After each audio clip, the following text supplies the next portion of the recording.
Hey everybody, Larry Lawton here. I'm going to be doing a great review. I'm doing Money Heist. The next 4 episodes, which is episode 5, 6, 7, and 8. Before we get started, really, I want you guys maybe create a playlist for our stuff and put it in there. That's just a good idea. And everybody, check out all the great links below. You know, whether it's the book, whether it's the question, check out our descriptions below. They're pretty informative. All our stuff from social media. Let me jump right into Money Heist. You guys know this is my new favorite show. And I'm holding back from binge watching this thing. And I mean binge watching it to a degree that it's got 37 episodes, I think it is. And I really want to binge watch it, but I'm not gonna. What I'm doing is watching like 4 episodes, not at a time, like one here, one there. And then when I get 4, I'm going to do a review. So now this one's going to be episodes 5, 6, 7, and 8. And it got so good with this show. I write things down that I think are interesting. And it's really cool. I mean, I literally write things down, as you can see from the episodes. And I want to know, because I want to give you guys some good information on these shows that I believe that are great. And maybe you know already what's happened, but don't spoil them. Don't put it on the page, because you guys know I read comments. So, man, don't mess it up on me. I'm going to pass those up if I see somebody's doing those. Okay, episode 5, which I jumped, they did the medical scene. And also, you know, this is the scene where the professor, and they go back and forth. He shows them how to do medical, and now you know why, obviously, in later episodes. And I'm up to episode 8, but they tell you this, and this is the scene where Tokyo draws on Nairobi and sees that she had a C-section, had a kid. But I'll tell you what, that's 2 hot girls. I don't know, something about those 2 girls that get me. Tokyo for sure, Nairobi, there's something about them that I like. I don't know what it is either. Okay, now they're trying to do the public opinion. You know, they realize now, and I'll tell you, I was calling her in the first 4 episodes, and it just dawned on me. I was calling the inspector Rachel, but it's really Raquel. And I kept thinking, I don't know why it's Rachel. I mean, I always think it's Rachel, because when I read about her, and that's Rachel in America, but it's Raquel. Angel, who has a crush on Raquel. That's a big thing, and I don't get why this big inspector is asking her mother for advice, saying, "Oh, I made a mistake today." Would you really ask your mother? Maybe that's a Spanish thing. I don't know, but over here in America, I'm not going to ask my mother if I made a mistake and what her advice is. Or maybe it's a woman thing, and maybe I'm being a sexist. I'm not a sexist by any means. But it's weird to me, that part, a little bit. And this episode also, Monica escapes from the vault, and they find her in the bathroom, and she's puking. And you could tell that Moscow knows something's wrong in this episode. And then this is when they were setting up that intrusion for the ventilator, which ends up being a bust, because it was a great move by the professor. You know, now I'm going to jump right into episode 6. You know, this is, I'll tell you what. They did the operation on Arturo. And I will tell you what. I don't like Arturo at all. You know that from my last. I think he's a little weasel. But what a scene. If you look at the blood, and you go back and look at the blood on his neck, that looks so legit. You know, they really did a good job in these special effects. This is not a cheaply done TV show. This is done pretty really good. I mean, I got a kick out of it. Rio, the kid, who's the Rio, of course, is the hacker. Well, he's guarding the ambassador's daughter, and the ambassador's daughter pulls a gun on him. And obviously, Rio is not a guy like, obviously, Oslo and Helsinki. Those 2 dudes looked apart for sure. And it's kind of funny that in the previous episode, I think it was, Helsinki tells everybody he likes men. That was hilarious. You know, I thought I got a kick out of that. But boy, did they look the part. But here is Rio, this little weasel kind of hacker, and the girl pulls the gun on him, And then he gets a little tough, which made me a little bit happy on that. And I'll tell you, that one scene, the ambassador's daughter, that was a pretty good fake cry, if you ask me. That was a fake cry. But this is the scene where Monica actually revealed that she's pregnant and Nairobi finds the note to know that she's alive. Because right now, Berlin, my guy, you guys know I like Berlin. Berlin doesn't know that Monica's alive yet, and I'm dying to see what's going to happen. And it doesn't happen in all of these episodes, not up to episode 8. So I am dying to see it, because he's really a psychopath. Well, I won't say he's a psychopath. I read stuff online about Berlin, and his character's supposed to be a narcissist and an egomaniac and all the stuff that you call psychology bullcrap. I don't know if it's true yet, but he's playing a great part, Berlin. I'm telling you, he can be that leader. And I'm jumping ahead, but I don't want to jump ahead. The mask change, genius. The professor is pulling it off, showing that he's a real genius. And this is episode 6. They also find the TV, and I think that's going to come back later. And I don't know where, but it's going to come back later. And this is where Rio parents are on TV, and you can see it affecting them in Tokyo, because they got a relationship going, which they're not supposed to have. Pulls the plug on the TV. You could tell. I know she narrates the show. If anybody doesn't know, that's Tokyo narrating the show. She's got a great crush on him, and that's got to play out in a better way. Again, Raquel, the mom treats her like a baby. This is supposed to be an inspector, supposed to be in charge, where she's dealing with the biggest people in the Spanish government, and here she is being treated like a little kid with her mother. I'm that one I'm not getting. At the end of episode 6, and I'm dying to see how this plays out, Berlin tells the professor, "You gotta do something. He actually threatens to do something, because he tells the professor that he killed Monica. And he didn't kill Monica. We all know that. Obviously, watching the show, you know that.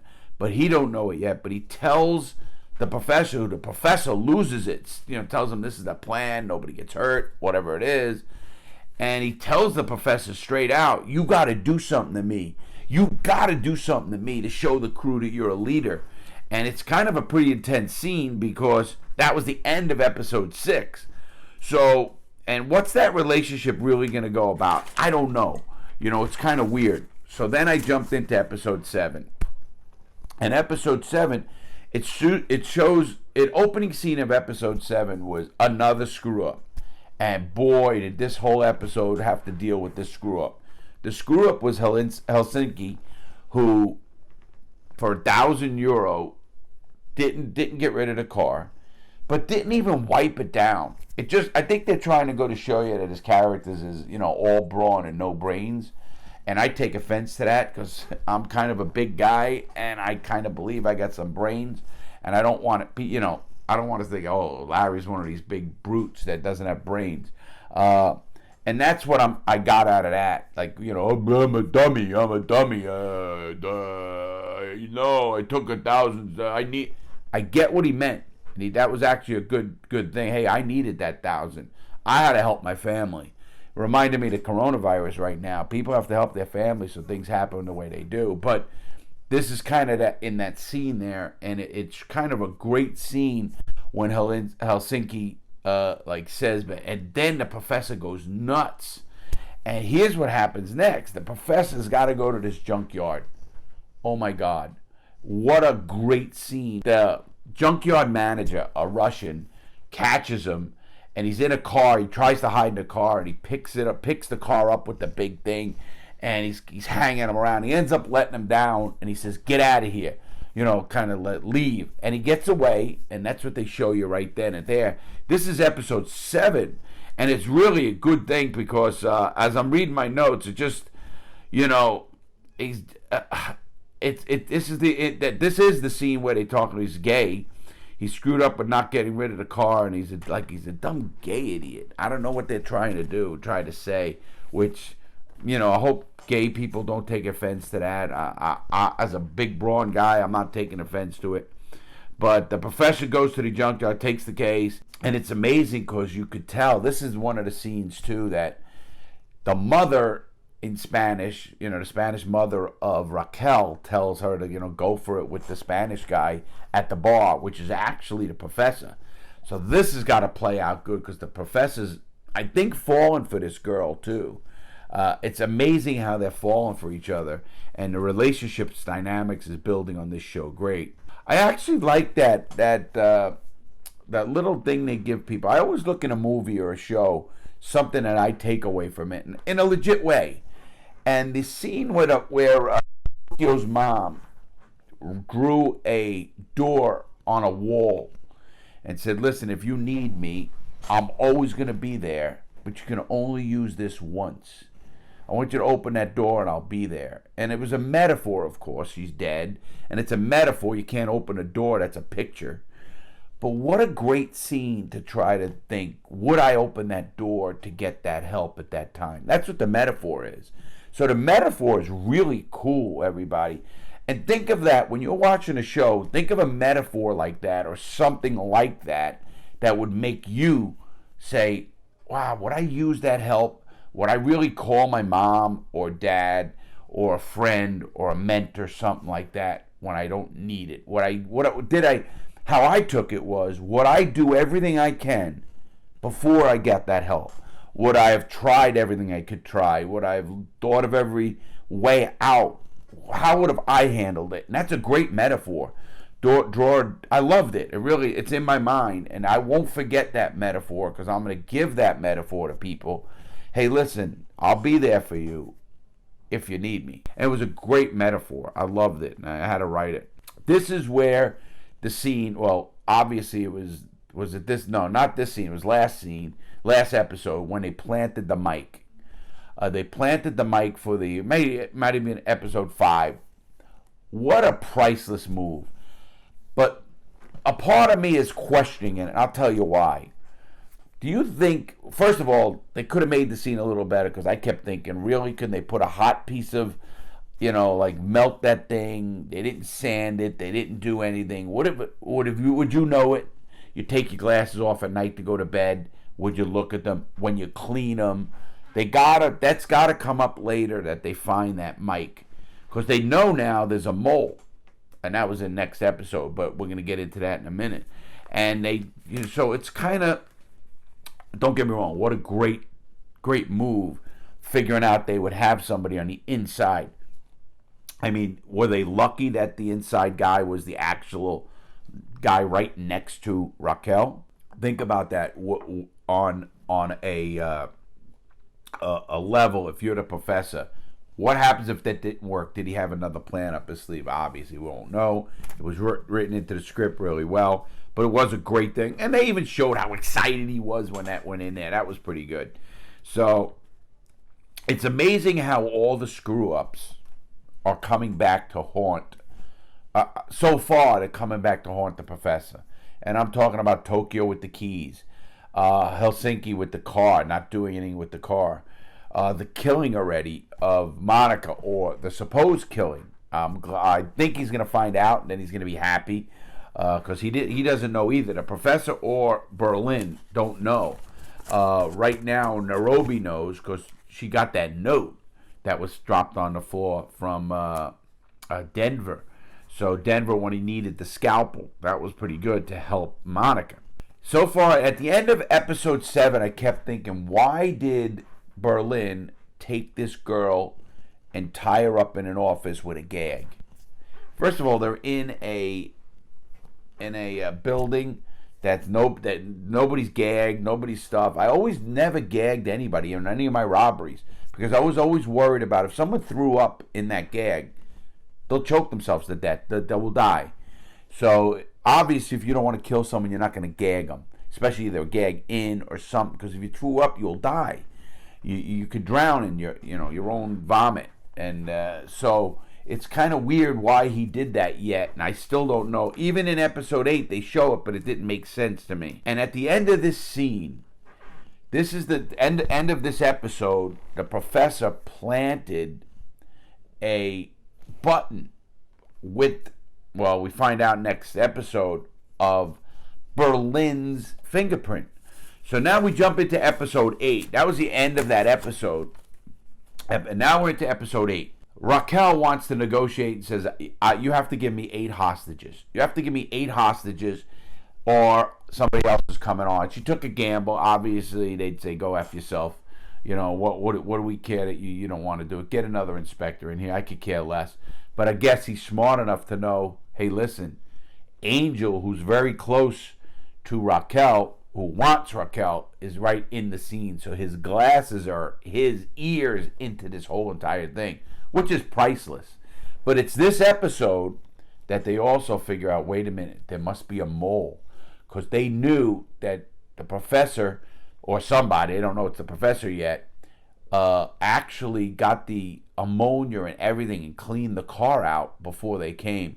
And what a scene. I know I'm jumping around in the last episode of the professor when he goes in and makes himself look like a bum or a car person with the dog and breaks and blood come out of his nose, made it look like, you know, and then even the smell, and he peed himself.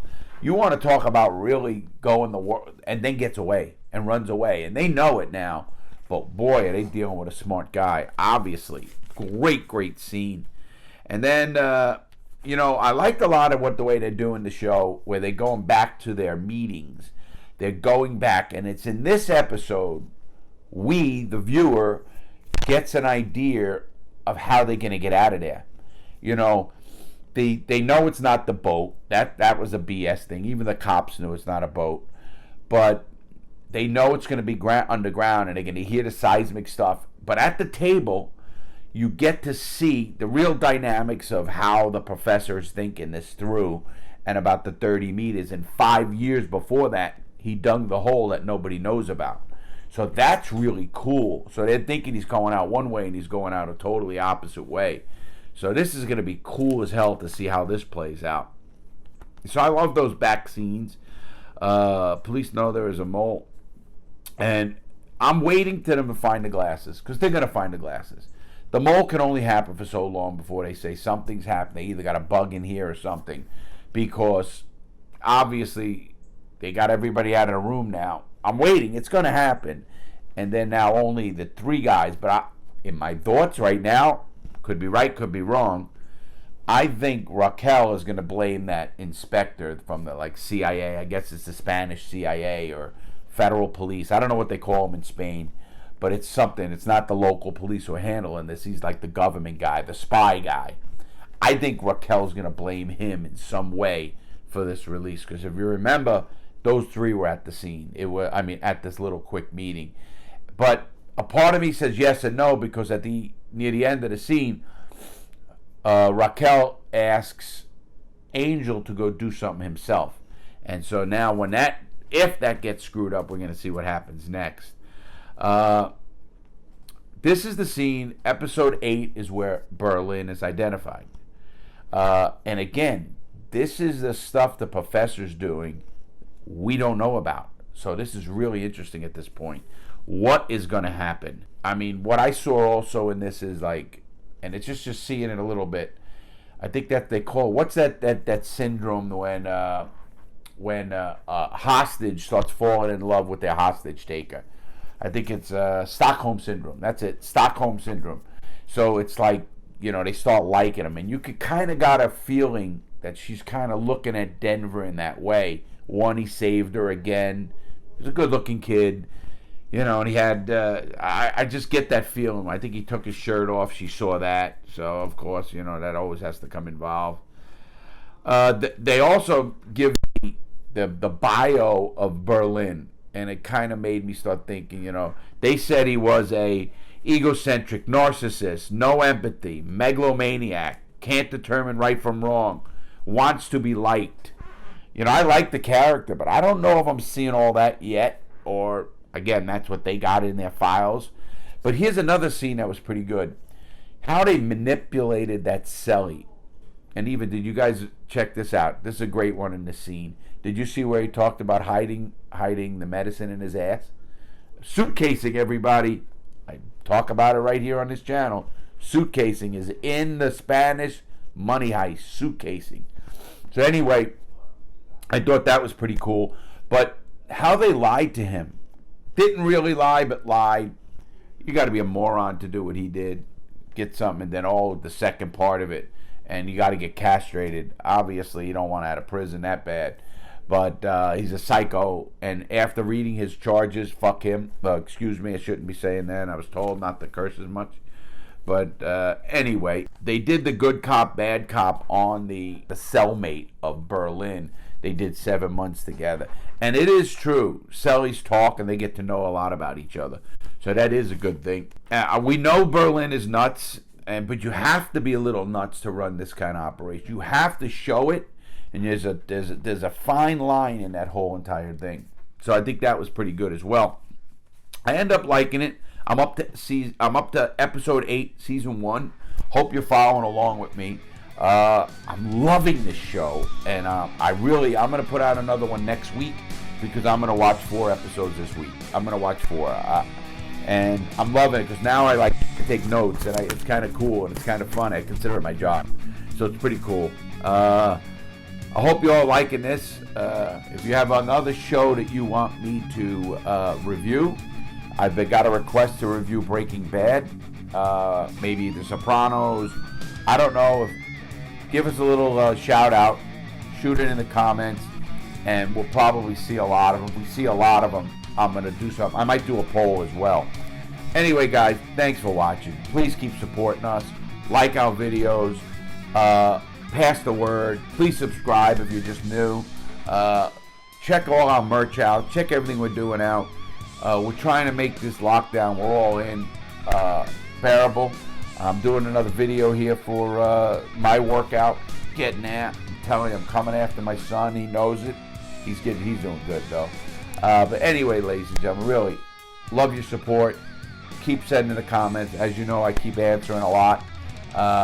And everybody, stay safe, stay strong. See you soon.